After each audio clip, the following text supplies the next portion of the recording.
歡迎收睇新一輯嘅一周花生點評，我係老詹。影片嘅上架日期2026年4月7號。一周花生點評就係為大家點評過去一個星期科技界嘅有趣新聞事。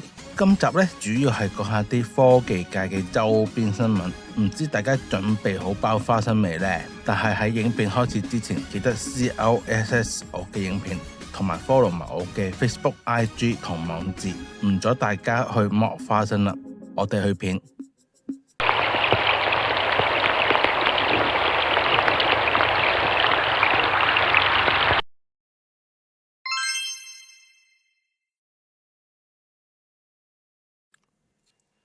今集嘅內容開始啦。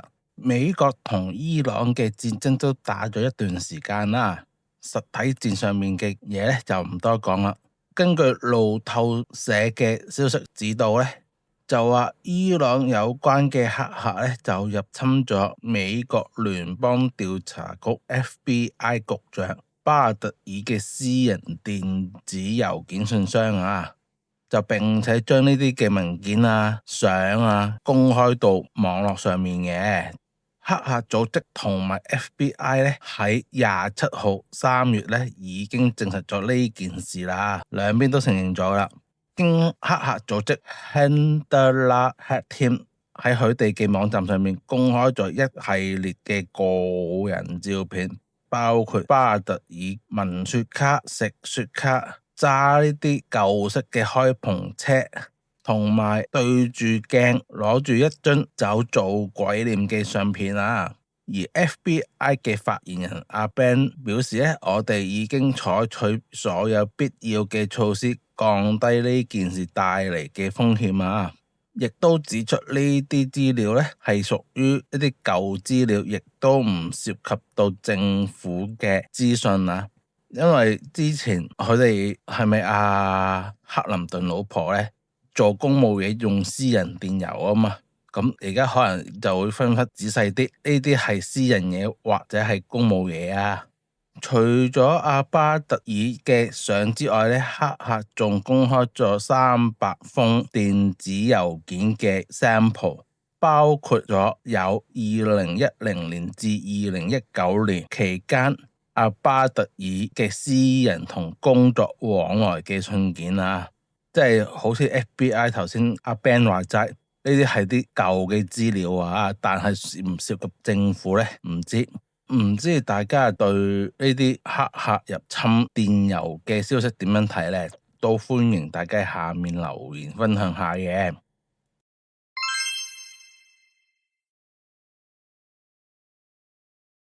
跟住落嚟咧，講下一啲機械人嘅定位消息啦。一般咧，呢啲嘅機械人啊，或者無人駕駛嘅車咧，要做到好精準嘅定位咧，如果喺一啲信號唔穩定嘅地區，即係例如 GPS 啊、北斗都好咧，係會有時比較唔穩定嘅。如果喺一啲空曠地方，就會比較精準啲嘅。而 Niantic Spatial 咧就希望可以協助呢啲 AI 機械人，就喺呢啲 GPS 信號唔穩定嘅地區達到更加精準精確嘅導航啊。而 Niantic Spatial 咧近期就推出咗一套產品，係一套能夠根據使用者眼前建築物或者地標嘅相片，達到 CM 級嘅定位啊。Niantic Spatial 佢嘅技術咧，佢係嚟自於一隻手遊，而呢隻手遊咧，我相信大家好多都玩過噶啦。唔知大家仲記唔記得呢隻 Pokemon Go 呢個手機遊戲咧？呢隻2016年推出嘅作品啊，就為呢個嘅機械人產業竟然做咗一個幾估唔到嘅貢獻。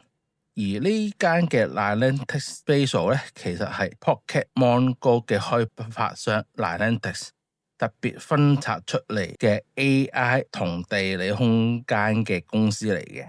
Niantic Spatial 就選擇咗同機械人嘅初創公司 Coco Robotics 共同合作。Coco Robotics 嘅 CEO Awash 嘅講法咧，就係呢啲嘅送貨機械人已經完成咗超過50萬次嘅配送任務，並且喺任何天氣嘅條件下累計行駛咗超過100萬公里以上啊！目前 Coco Robots 面對最大嘅問題就係，由於機械人冇辦法完全依賴 GPS 信號進行導航，即係做定位啦。因為喺城市呢啲高樓大廈咧，呢啲建築物咧就會削弱咗呢個嘅信號嘅，即係互相反射干擾，所以令到啲信號咧嚟得比較弱啊。Niantic Spatial 一直係從 Pokémon Go 玩家手中嘅數據打造咗一套全新視覺定位嘅系統，希望可以根據使用者所睇到嘅景象，協助判斷用戶當前嘅身處位置，即係就攞緊大家嘅數據啦。送貨機械人身上咧，亦都依賴原先嘅 GPS 定位外，身上面仲有4台嘅攝影機，佢就會開始利用模型進一步判斷自身嘅位置同埋行走嘅方向嘅。雖然話就話利用一啲大家嘅定位去做嘢，但係都牽涉咗大家嘅資訊啊。咁唔知大家對大家嘅私隱點樣睇呢？又或者對呢啲嘅科技點樣睇？都歡迎大家喺下面留言分享下嘅。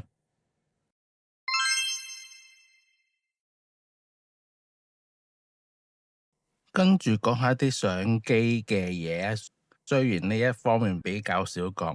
如果大家買相機，如果買副廠鏡，大家會諗起啲乜嘢牌子呢？Sigma、騰龍，我諗呢兩個牌子係一啲大家聽慣聽熟嘅大牌子嚟嘅。但係中國有一個鏡頭品牌 T-Prof 咧，近日就出咗一支變焦嘅恒定光圈鏡頭啊，就係 AF24-50mm f2.8。佢喺2026年3月14至17號咧，就喺英國伯明翰舉行嘅 The Photograph and Video Show 2026就展出咗呢個可以運作嘅原型機。佢係以 Sony E 接環全篇幅嘅鏡頭，而中國呢個嘅品牌 T-Prof 咧，喺2023年以拉架 M 接環嘅手動對焦鏡頭起家嘅。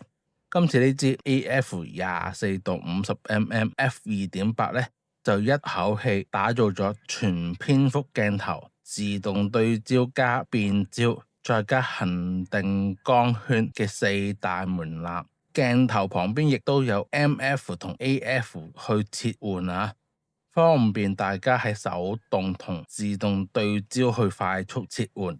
鏡頭亦都有呢個嘅手動光圈環啊，唔知大家會唔會考慮下呢支中國品牌嘅恒定光圈鏡頭呢？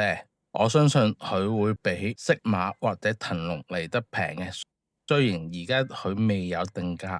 大家都去諗下呢支鏡值唔值得入手，都歡迎大家分享下嘅。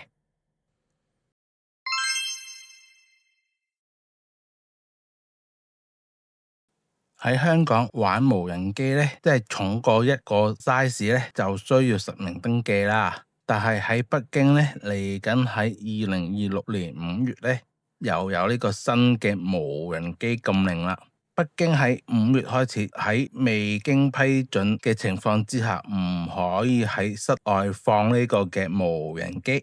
北京人大常委會會議決定就通過咗北京市無人駕駛航空器管理嘅規定，將北京市行政區全域劃為無人駕駛航空器嘅管理空域，所有戶外飛行活動都需要申請。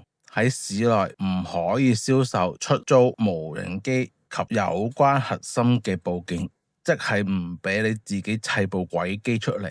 但係如果我淘寶點計或者用 3D 打印又點樣睇呢？咁佢又好似冇乜點多講啊，可能香港嘅報道比較少啊。而家存在嘅無人機就已經需要實名登記，否則就唔可以攜帶入北京市行政區域。而呢啲無人機持有人需要喺4月30號之前完成實名嘅登記啊。咁如果我去旅行，我5月之後去北京嘅話，我帶咗架無人機，我點樣可以喺4月30號之前完成實名登記呢？咁會唔會可以有啲酌情俾啲旅客呢？咁點解佢要做呢樣嘢呢？資料就顯示就話係為咗反恐維穩、搶險救災等工作、教學、技術研發等需要呢，經有關部門安全評估之後，就可以購買、運輸同存放無人機嘅。大家去北京呢，就要小心啲，盡量唔好帶部無人機去啦。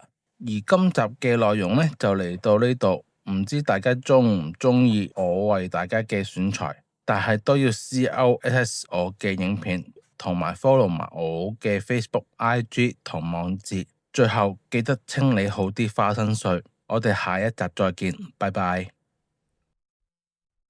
今集就嚟到最後啦，記得 CLS 我嘅影片，即係 comment、like、share 同 subscribe。你哋每一個嘅 comment、like、subscribe 都係我嘅原動力嚟嘅。最後記得訂閱埋我嘅吹吹水電腦研究所嘅 Facebook 專頁，多謝。